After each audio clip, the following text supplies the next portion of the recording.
Good evening, Palm Bay. Good evening, good evening, good evening. Hope everyone is doing great and had a lovely day. And I know most of you already have cast that ballot to vote in the election that is going to be coming up now. I think, if I'm not mistaken, Paul, it's about 12 days, right? That 12 election. days? 12 days. 12 days Yeah. we're going to the polls, and some of you already have gone to the polls and cast that ballot. And thank you for that. Thanks for voting. Whoever you're voting for, I don't care. I'm here as your host, your moderator, to make sure that I give you the opportunity to ask the candidates, and I've been doing that now since summer. The opportunity to interview the candidates, ask questions of them, and ask them why it is that they should be your representative in politics. And so we've been doing that now for quite some time. Me personally, we have done this platform since 2000, since COVID. That's why I started it, in order to bridge that gap, so ensure that everyone has a fair shot of asking their candidates why they should represent them in whatever area they're running for in office. And so, with that said, tonight is my last interview, and I'm thinking about doing a rally the vote kind of situation probably next week. So if there's any candidates out there that is watching this tonight and that wants to be a part of that, I'll give you 15 minutes of airtime to pretty much rally the troops to the poll and get them out to vote for you for 15 minutes sometime next week. So look out for an email, or if you want to drop me an email to Kevin at palmbaylive.com and say, Kevin, I want to be a part of that. I'll let you know. Probably Monday or Tuesday of next week. That's when it will go down. And audience participation is welcome. So if you like, as an audience member, to also air why you're voting for whoever you're voting for, I will give you that opportunity too on the platform next week. So listen out for that announcement sometime next week. I will by weekends, by the week, and I will get you that information, candidates and residents as well. So today, in our audience, in my studio, I have Paul, who is running for Palm Bay City Council, seat number 5, and so he's here with me. And I thank him for have given me the opportunity to interview him. I know we were supposed to do this a couple weeks ago, but unfortunately, I took ill. I had a medical emergency, and I had to delay that. And then we had the hurricane, and so also that delayed it even further. So, Paul, thanks for being gracious and giving me the opportunity to reschedule this for today. And I so, appreciate it. okay, so Paul, introduce yourself to the public and let them know who you are and why you're running for this office. And I'm going to give you that platform to go ahead and do so, sir. Awesome. Hey, everybody. My name is Paul Galbreath. Of course, I'm running for City Council seat 5. There's a couple of us running for the seat. Let's see. My background's mostly in retail. I was somebody that would, for the most of my career, go in and fix issues. So kind of bringing that with me as far as city goes. Um, I started when I moved here in 2016. I moved to Palm Bay in 2016. At that time, there was a lot of kind of chaos and everything going on with city council. So I started paying attention. During COVID, I really started watching the city council meetings.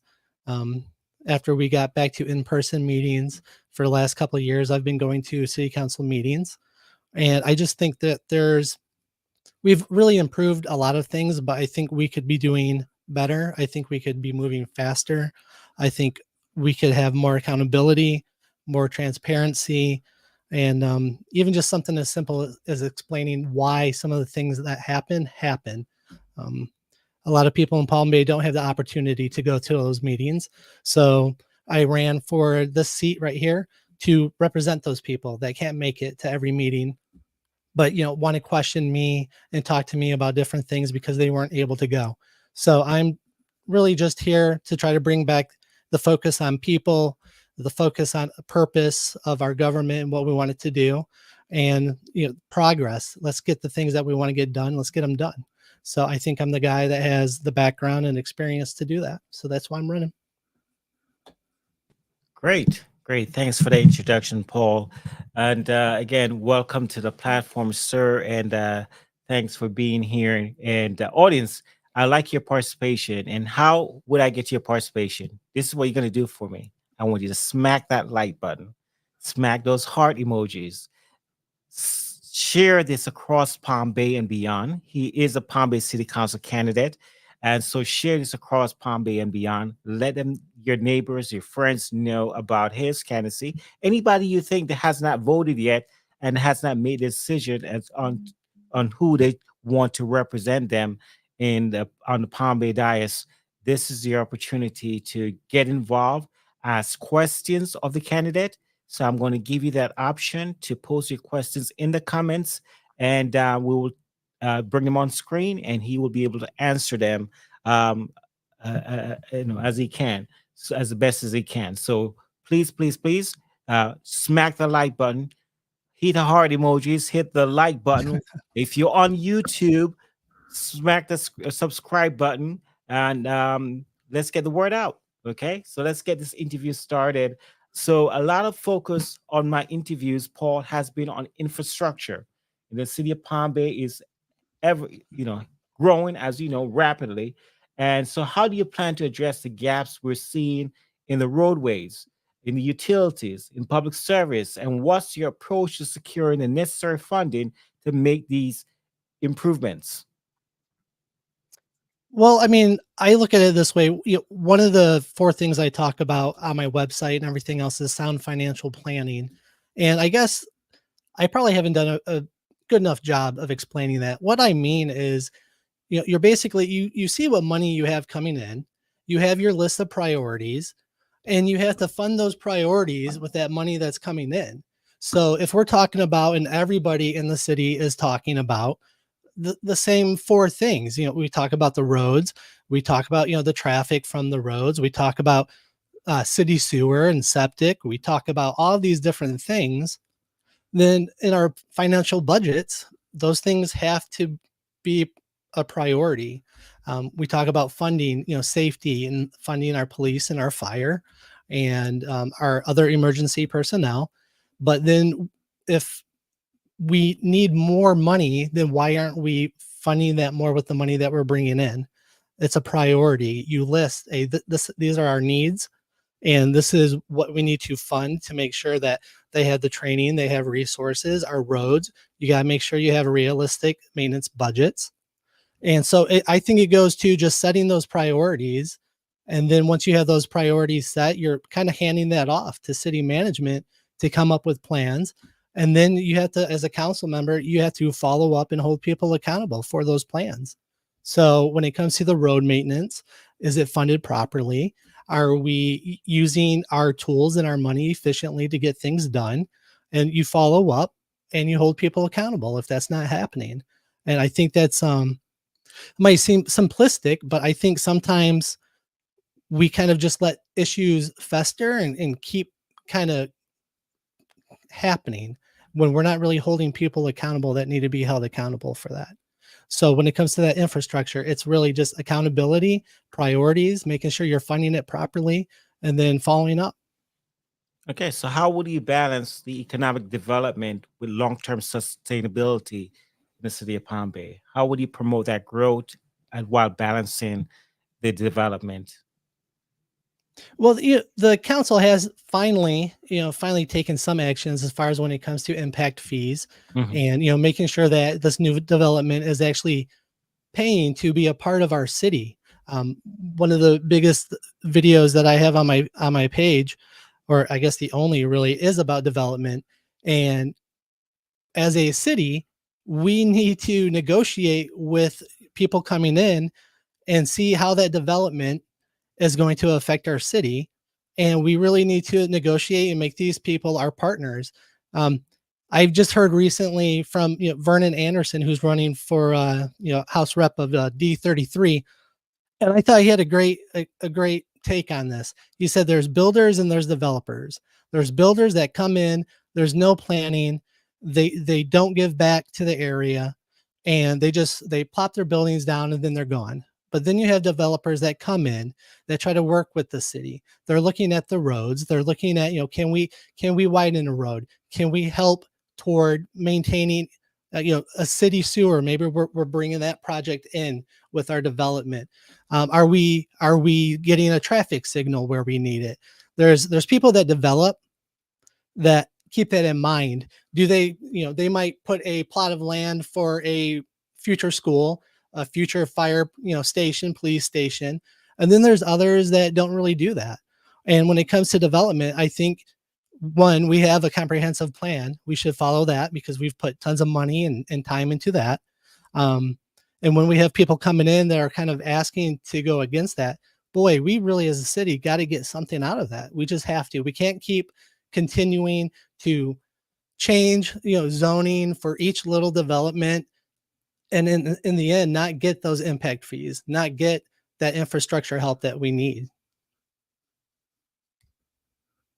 Well, you addressed my impact fee questions. So I'm going to keep it moving.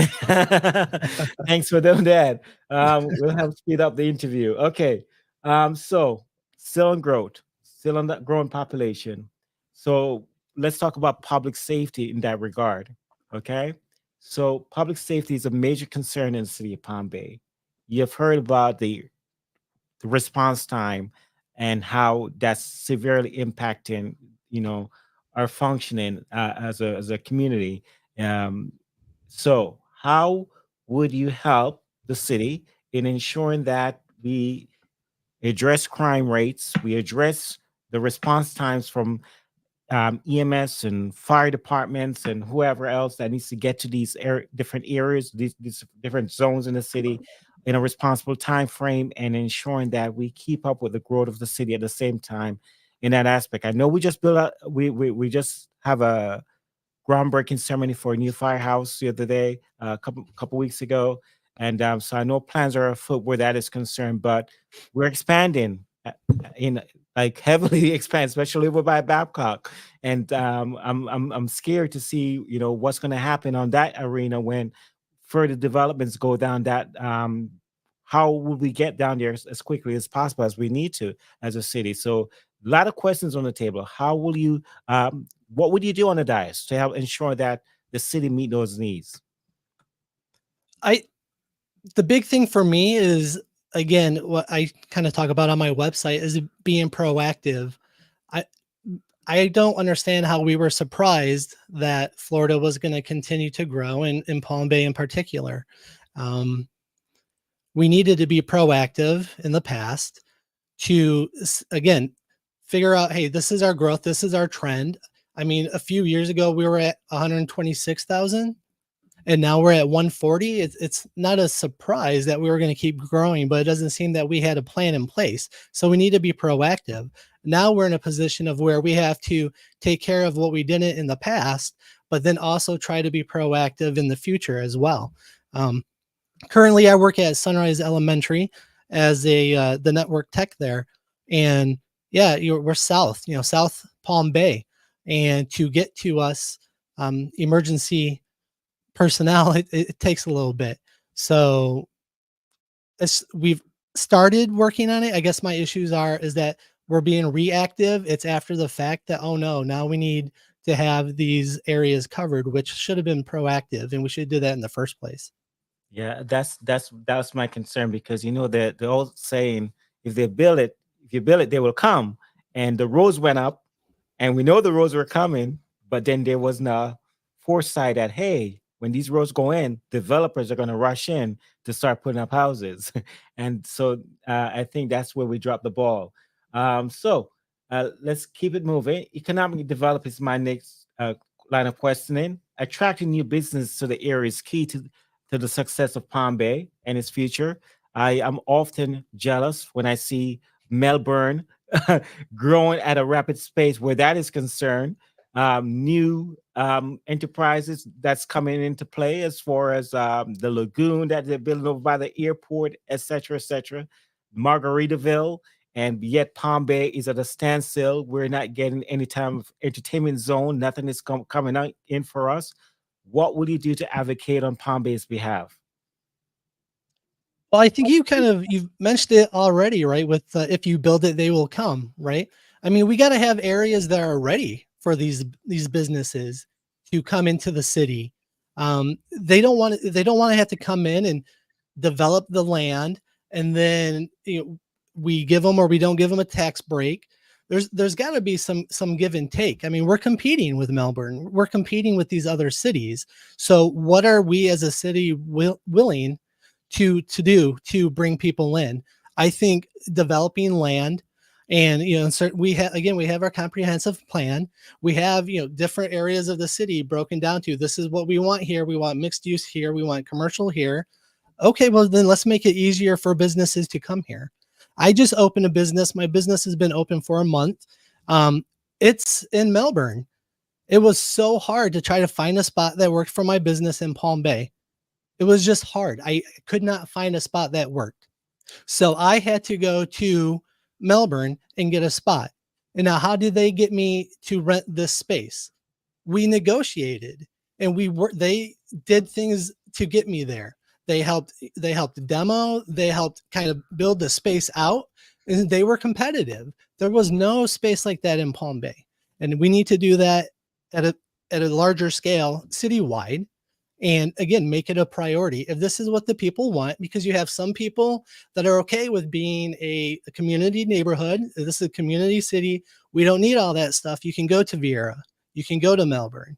And then we had the other part that's like, we really need these restaurants. There's no reason, especially in our traffic, I have to drive 30 minutes to go 5 miles to get something to eat. So I think again, it's a priority. If this is what we really want, then we need to make our plans. We need to basically be attractive to these businesses and go after it. So, do you want to do a selfish plug and tell us what that business is? Nah, I'm good. I'm good. I'll pass it up. All right. Everybody else that knows me hears about it, so we'll save them. We'll Okay. save them a little bit. All right. Okay. All right. So, environmental sustainability. Let's talk about that. That's my next line of questioning. It has to do with protecting natural resources like the Indian River Lagoon, which is very important to us. Recently, you heard about what happened with that dump. So you can comment about that. And how would you balance the need for economic development with the need to conserve our environment, and the specific initiatives would you support? What specific initiative would you use to promote sustainability where that is concerned? Well, I again, it's kind of, we're behind the eight ball again, and now we're trying to clean up messes from the past as far as the Indian River Lagoon. That's been an issue the whole time I've been here. Now we have had some improvements with it finally, but it's been 8-9 years, and it's going to be a continued thing. It's not just something that you can fix one time and then that's it. Again, you have to maintain what you're doing. We do have some things coming down the line as far as water retentions and all that other good stuff that helps with these systems. Um, we're talking about switching our people from septic to sewer, but then we have our pumps that are failing, and we're just dumping all this water, and I'll call it fresh water. I mean, it's not salt water, but it's not fresh either, but it's fresh water going into the lagoon, which isn't going to help. So we got to get our house in order before we can start adding more people to it. So again, it's the priority. Is it a priority? Then we need to improve our systems and make sure that they're running properly to get it done. All right, sir. Thank you. All right. Let's talk about housing affordability. Another pet peeve of mine, and I ask this across the board with all my candidates, except for the judicial candidates that I had on last week. Those are the only folks I didn't ask about this, but it's something that's a pet peeve because I'm very concerned about when I look at the salaries of the firemen, the policemen, the teachers in our community, and their salary can't pay these rents. Their salary can't pay these mortgages. They're really at the bottom of the totem pole where that is concerned. And house one unit apartment unit probably costs about in the 3,000 range right now, and that's not even including utilities. So what would you do to ensure that We increase affordable housing in the city of Palm Bay, right? And make it attractive for residents to stay, teachers to stay, policemen to stay, and EMTs to stay in the area as opposed to going elsewhere to offer their services. I'm going to sound like a broken record all night. It's again, it's a priority, right? So if this is a priority, we have our city council and we have our city management. We're two different sides of the same coin. So city council has to set those priorities, has to say these are the goals that we want to achieve. And so if we're having issues with housing, which we are, and affordability, which we are. When I moved here in 2016, I think a 3-bedroom apartment was going for $1,700 a month. And to me, that was just insane because when I lived in Indiana, I was paying $1,100 for a mortgage, and then to come here and it was $1,700. So again, it's not anything new. It's just that we have to have that supply, right? So what are we going to do if we want that supply? We have to make it to where there are people that want to develop those homes. So what can we do as a city to increase that supply of affordable housing? Well, we're going to get into negotiating with builders and developers and trying to figure out first, one, what's affordable mean? Is it 1,700? Is it 1,800? Is it 2,000? What's affordable? I mean, I can't, it's hard to say that for everybody, for me and for my wife, we both work for Brevard Public Schools. So, we're definitely not, rolling in the money here. So I get what you're saying, but if we want the types of homes that are affordable, we have to make it to where our builders and our developers have some sort of incentive to come here and do that for us. Right. Unless you want the government to do it all. And I don't think anybody does. No. Right. Right. Let's bring up some comments on the screen. We have all this participation, so I always welcome it. And so you can opine on anything that is brought up on the screen here. Is use the taxes from the legal marijuana to make all major roads 4 lanes with bike lanes. The city of Palm Bay told us 30 years ago that they were 4 lanes South Babcock Street. That road is so dangerous with all the dump trucks and people that drive like idiots. We definitely need help with the traffic situation. That's from Cindy Beaton. Thanks for your comment, Cindy. Do you want to opine on what she said? Yeah, I mean, again, when we're talking, I think it comes down to relationships, right? When we're talking about Babcock, I mean, that's not the city, but I mean, we do have to, work with the county, and we have not had the best relationship with our, county representatives. So we have that new development coming up off of Babcock. That's county. That's definitely not going to help any traffic or make anything safer. So it's just trying to build those relationships and moving faster. I think that's my biggest gripe with the city. I do believe that we're moving in the right direction. It's so slow, so slow the way we move. So yeah, there's not much else to say about, people driving like idiots. Like, what can you do? More right. police, then you need a fund. It says builders and developers should not be able to decide what's affordable. That's from Yan's family. And but that's where we come into again, when you're trying to entice and get different developments. That's where I'm talking about the city needs to negotiate, right? Yeah. That's why I asked, what is affordable? I mean, the developer will tell you one thing, and I think me and you will probably have a different idea of what affordable is. So that's the part of, representatives and, city government that can say, hey, this is what our people are telling us is affordable. We need this at this range. What can we do to make this happen? Okay. All right. Next question for you, sir, has to do with the compound.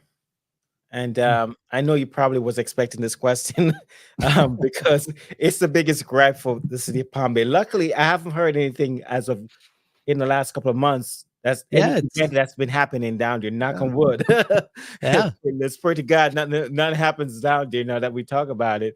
But it's been relatively quiet for the last couple of months. But the compound is a major source of a problem for the city of Palm Bay.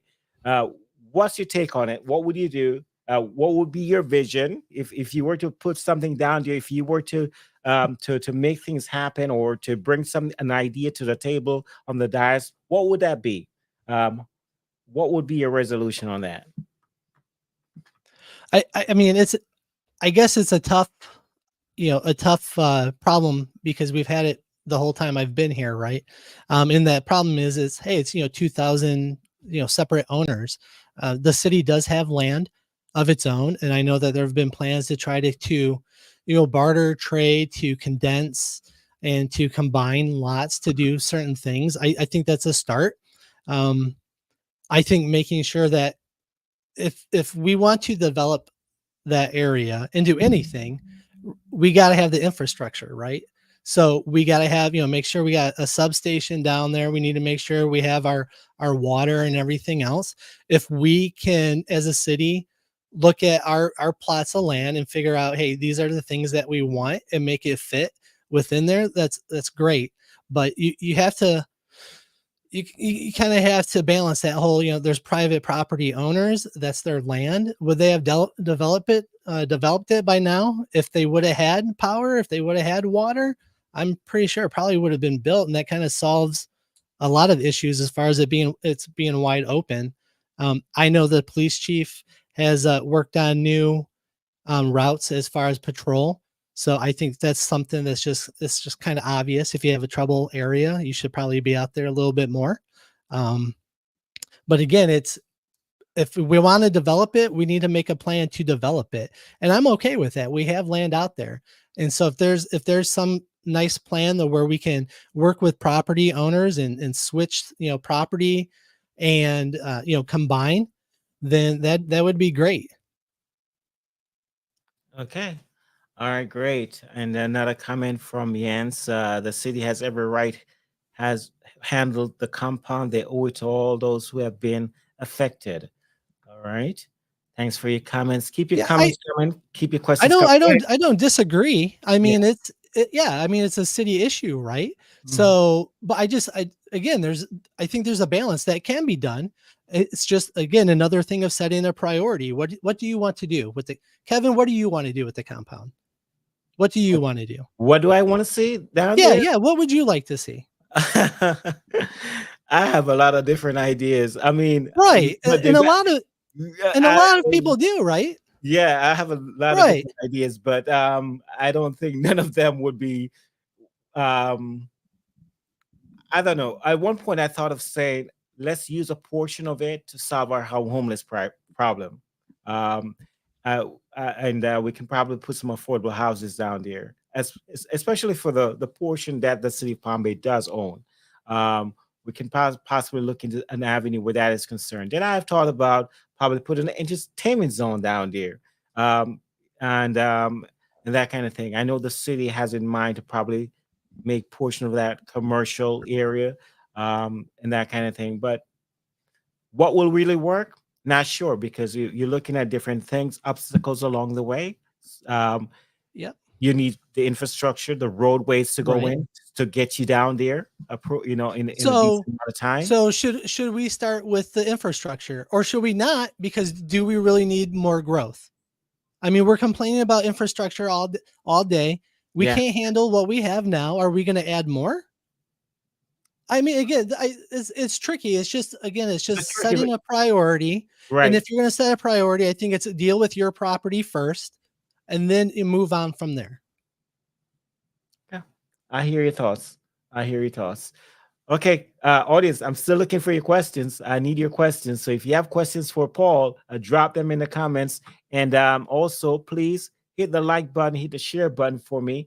We're having a conversation on the city of Palm Bay and what we can do to make things balance out.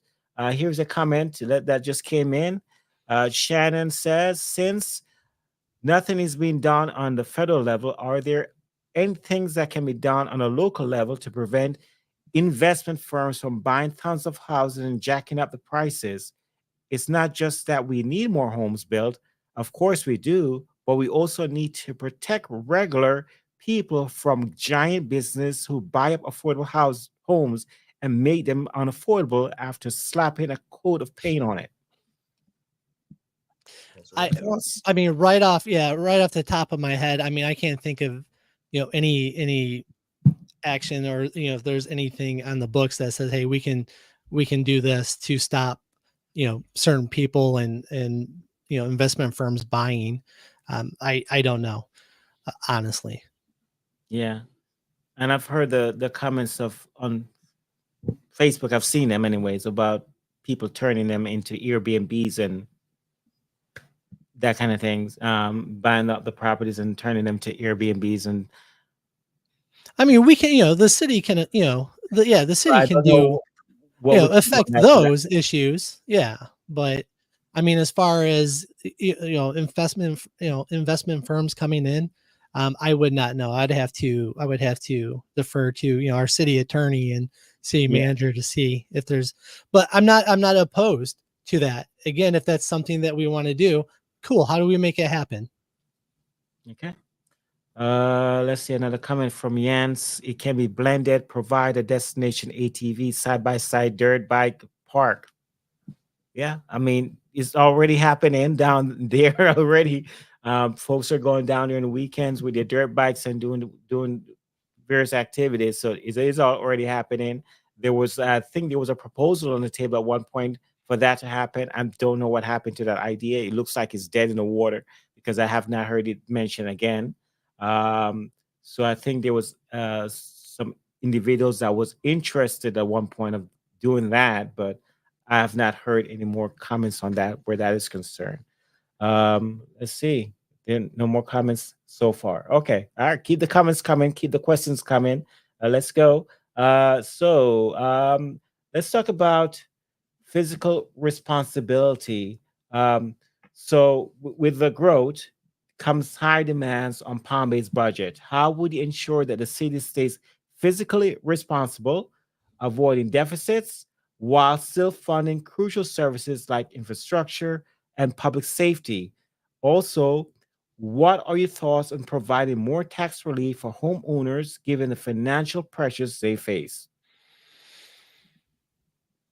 Just our homeowners in the city, or are we just in general, or in general? anytime that you can give taxpayers back their money, that's great. But the city is responsible for providing city services, providing for the safety of its citizens. So if we're covering our infrastructure, if we're covering our emergency personnel, and if the city is doing the things that it's supposed to be doing, that gives us money and opportunity to help elsewhere. But I haven't seen us do that in the city. Um, I think we have a lot of money that's kind of, I don't want to say unaccounted for, because you can go to the budget and you can see where all the money goes. But again, it comes down to another set of priorities. Again, if police and emergency personnel are a concern, then we need to fund that and fix it. You give them the resources, you give them the training, and then you hold them accountable. So again, like I said, a broken record, but it's just what are the priorities? And when I'm out talking to people, it's the roads, it's septic versus sewer, and it's traffic. Those are the big things that everybody just keeps hitting me on. So those would be the first things that in my priority list, those are going to be those top three.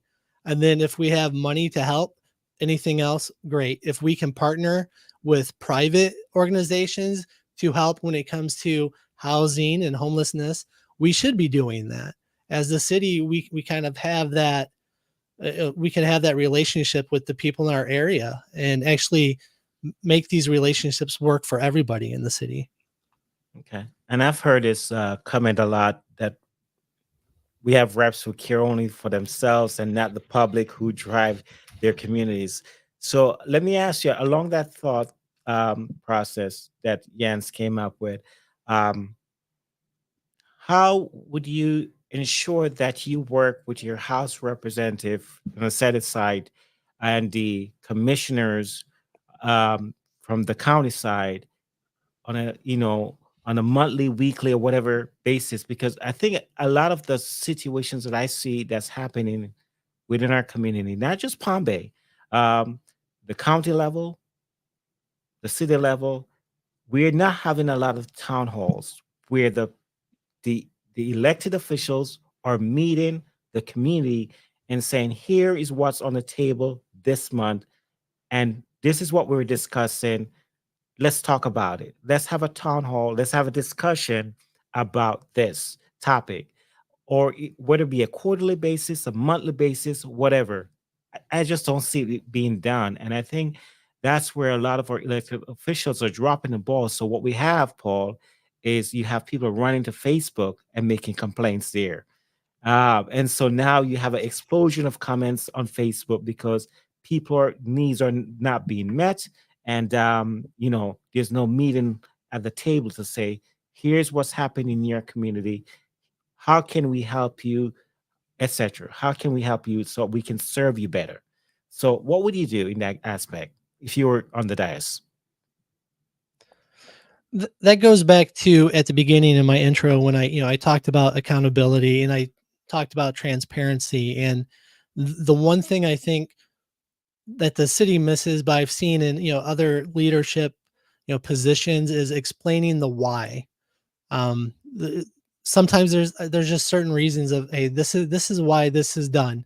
Or I've had where you don't get the why out there. You don't explain, again, this is our goal, this is how we're going to get there.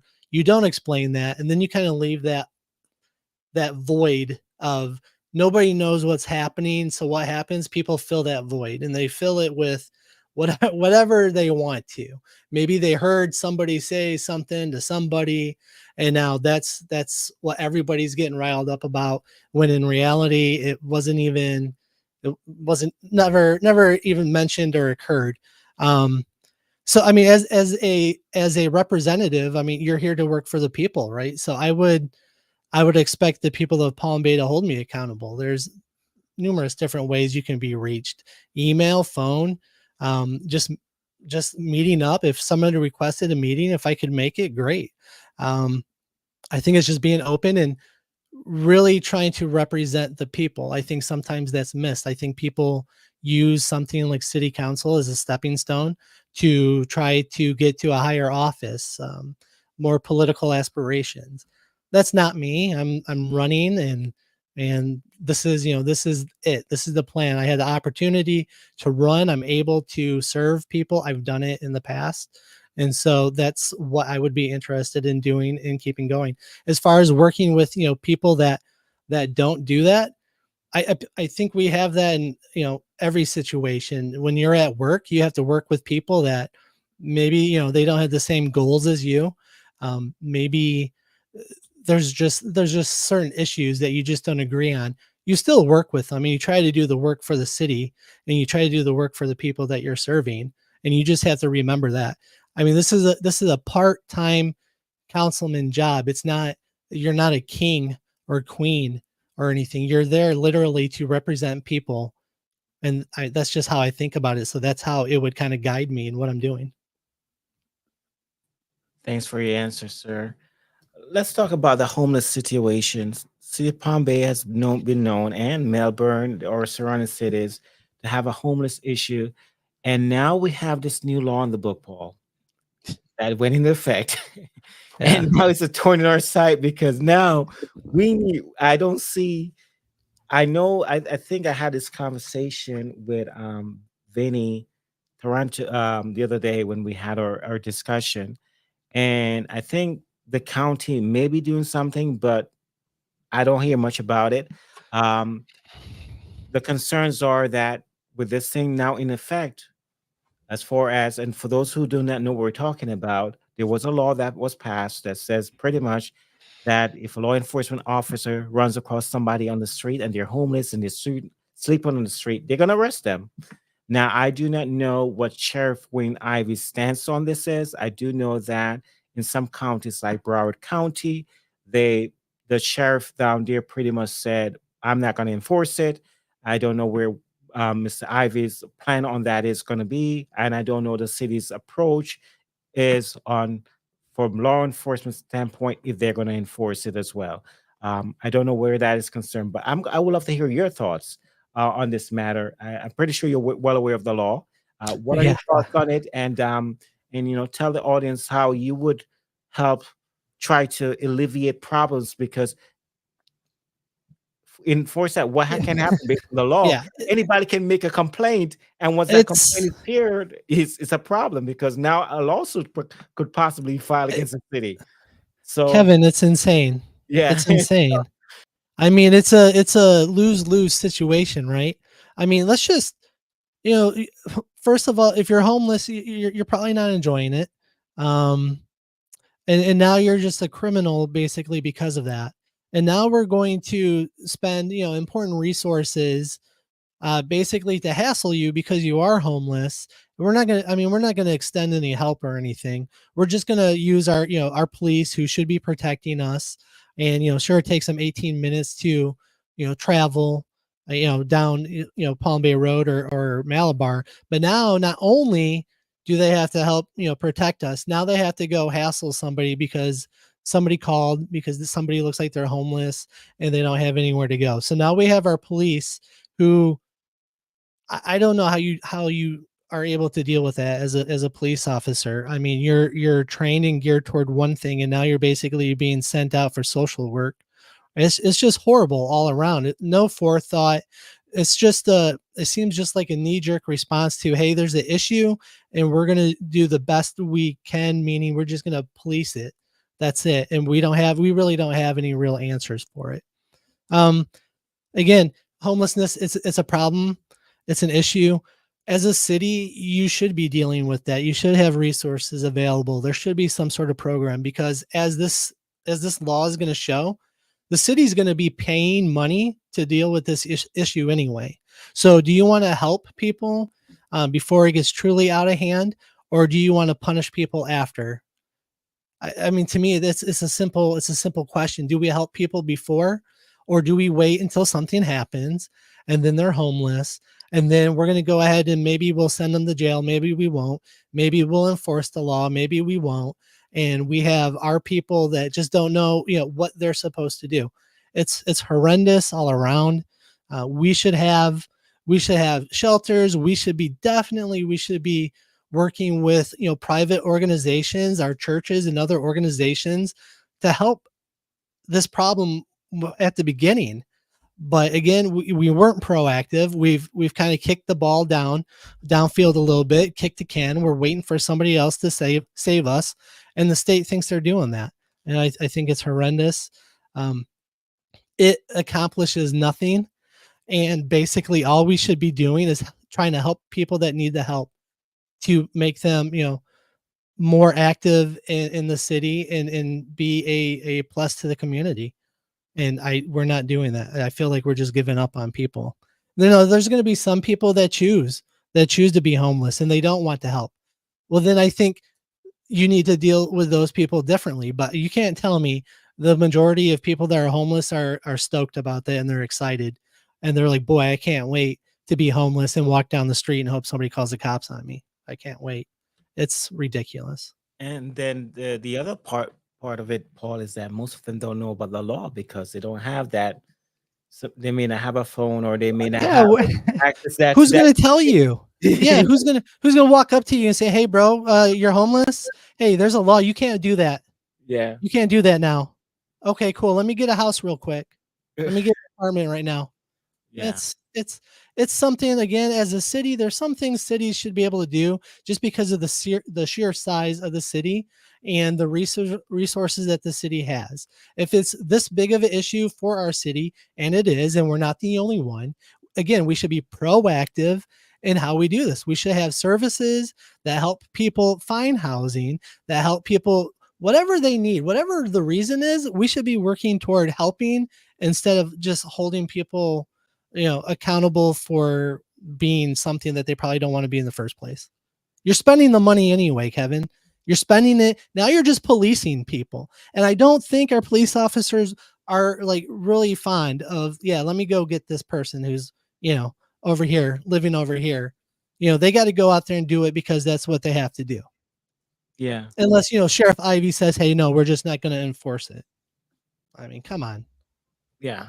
So that's the other thing. I mean, I would love to know. Probably after the election, I will send a email or to the sheriff's office to find out their stance on that, if they're going to be something they're going to enforce. Also, from the city of Palm Bay's angle, if they're going to be enforcing this at any point in time.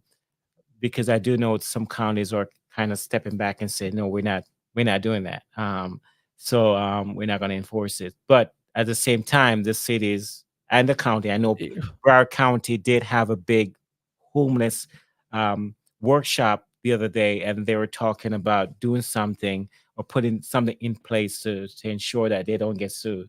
Um, so yeah, keep we only have about 9 minutes left on the platform. Is there anything else that you want to discuss, Paul? Like, this is my last interview where this is concerned, or so I want to give you the floor. What do you want to tell the residents about what you want to do as far as an elected official when you get on the dais? Hey, awesome. Thanks, Kevin. I appreciate it. Look, guys, I mean, I'm not a career politician. I'm a guy that lives here, that works here, that thinks he can help. And I can help by holding people accountable, by setting priorities and working to get the job done. I'm not flashy. I'm probably the worst, political candidate there is. But I'm here to do the work. It's simple. To me, it's obvious. You set the priorities and then you follow up. That's it. That's our job. You represent the people, you figure out what they want, and then you try to make it happen to the best of your ability. And if there's things that are in your way as far as training and resources and people just not doing their jobs, you're that person there to figure that out and make it happen. Otherwise, the next election, you're held accountable. So if you're looking for somebody that's just here, it's not a political step, to the next office. If you're looking for somebody that's ready to put their head down and just get the work done, that's me. It's 2 years, so I complain about how slow city work is. So it's only a 2 year term, but that means you got to hit the ground running. You got to come with those priorities. You got to set those goals, that purpose, and then you got to make progress on what you're doing. So if you're looking for somebody to do that, that's me. If you're looking for somebody that's all about the next political office, if you're looking for somebody that has tons of money coming into his campaign from people not here, that's not me. You got somebody else. There's 4 other people running. You can pick somebody else. But if you're serious and you want somebody to do the work for the people of Palm Bay, that's me. Okay, sir. So basically, I think how your situation is that if you're elected on the dais, you can only serve those 2 years, but you can't run again, right? Is that what it And is? yeah, you finish out the term, which ends in 2026, and then you can run again. Oh, you can. You Okay. can. Yeah, Okay. you can. Okay. I do believe it might count as a full term though. I would have to double check on that. I haven't looked at it, Kevin, because I'm not a career Yeah. politician. I mean, to me, it's a 2 year job. Get in there and get it done. Right. Right. Right. Right. So, me personally, what I want to see from my candidates, more town halls, more town halls. Meet the residents, find out what their needs are. I hate going on social media and seeing the constant bashing of the candidates or the elected officials, and nobody really knows the answer to whatever the questions are, and everybody's just throwing out what they think the answers are, and then we're like, really? And so now the community is up in flare because nobody knows what direction the city is really going, and you hear all these different angles of That story. makes too much sense, Kevin. That makes too much sense. I mean, look, I'm a representative, right? I mean, Yeah, who's gonna? I gotta get the marching orders from the people of Palm Bay, right? So yeah, how am I gonna be able to do that? Well, I gotta get out there and talk to them, and it yeah. can't just be one group. These races are nonpartisan for a reason. So, Right. you go out there and you talk to everybody and you find that consensus and then you go and try to make it happen. And I think we have a consensus when it comes to infrastructure and when it comes to, city planning and services and, all the emergency services. I think there's a big list and I think most of the candidates hit on it. And I think the city's been working on it, but we need to be proactive, Kevin. We need to make it happen. Yep, we do. We do. Well, it's been a fun night. Audience, if there's any candidate that's watching this interview or will be watching this interview later, I am considering doing a rally the vote type of event either Monday or Tuesday night of next week, where you can come in and do one last spiel to get residents out to the polls. Um, Go and, vote. Go vote. and We're at like 25% in the yeah, county. yeah. So if Come you on. want to be a part of that, let me know. It's going to be either Monday or Tuesday night of next week. And just let me know. Send me email to kevin@palmbaylive.com. I will be sending out invites for those who wants to participate, and I'll give you time. And I'll probably, it depends on how many people respond. We'll probably run it for 2 hours, and and so but Are people going to enjoy listening to politicians for 2 hours? it's totally up to them, but it's going to be different candidates from different spectrum. There you go. So that would make what would make it different, interesting. I would think. Um, so, um, so whoever wants to be a part of that, they can join me, and I will be doing election night coverage as well. So that's your next opportunity to see me live on the platform on election night. So residents, we know we have a big weekend coming up, and I know a lot of you will be off work. This is your opportunity to shine. Go out and do one thing only: vote. Vote like your life depend on it. I can't tell you who to vote for. You have your preferences. You have your choices. I presented to you a lot of the different um, individuals on this platform who are running for different offices. If you want to go back and research them, you can go to my YouTube page, youtube.com/Palm Bay Live. You'll see all the videos there. You can watch the videos and make your decision, or you can email the candidates, call them up. Paul, I don't believe you tell the residents how to reach out to you. Go ahead and do that. Yeah, you can. I mean, the easiest is probably email. It's connect@paulgalbreath.com. You can also go ahead and go to paulgalbreath.com. Those are going to be the easiest. Again, I'm working all day, so email is probably the best way. That way I see it and I can just respond instantly. Cell service inside of school is kind of rough, Kevin. Yeah. Yeah. All right. So Shannon, you're welcome. You're welcome. To I try to provide the service. I do not charge the candidates. I'm not like other platforms where you have to pay to write an article or to show up to on a and not It's crazy, Kevin. not It's calling any crazy. names, but I It's don't do crazy, that. Kevin. It's nuts. I want to jump on her comment too, and Go ahead. thank you as well, because I mean I've watched I think every interview, and I just love you're out here doing what you're doing. I mean you're representing Palm Bay. You're trying to get you never come in with any bias or anything. It's just the questions you answer them. You let us answer them, and I just love it. I love that I can go back and watch the past videos as well. So big fan, Kevin. And who knows, if I get elected, I mean, this doesn't have to end, right? I mean, we No, can do we can we do can this do a town hall right here on Palm Bay Live. virtual. Yes. Seems Yes. easy to me. Yep, yep. That's Yep, the easiest way to reach the masses, makes sense. And Yep. so anybody that gets elected, you're welcome to just reach out to me and say, Kevin, let's do a virtual town hall, and I will make it happen. So nobody has done that yet, but I have offered it in the What? past.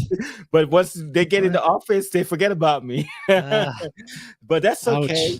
ouch. If you get there, I'm pretty sure we can count on Paul to come back and offers his insight on what's going on in the city of Palm Bay and tell us, and ask the residents to ask questions of him, and he can hopefully provide the answers, and so the residents know what direction the city is taking in whatever aspect of that we're going into.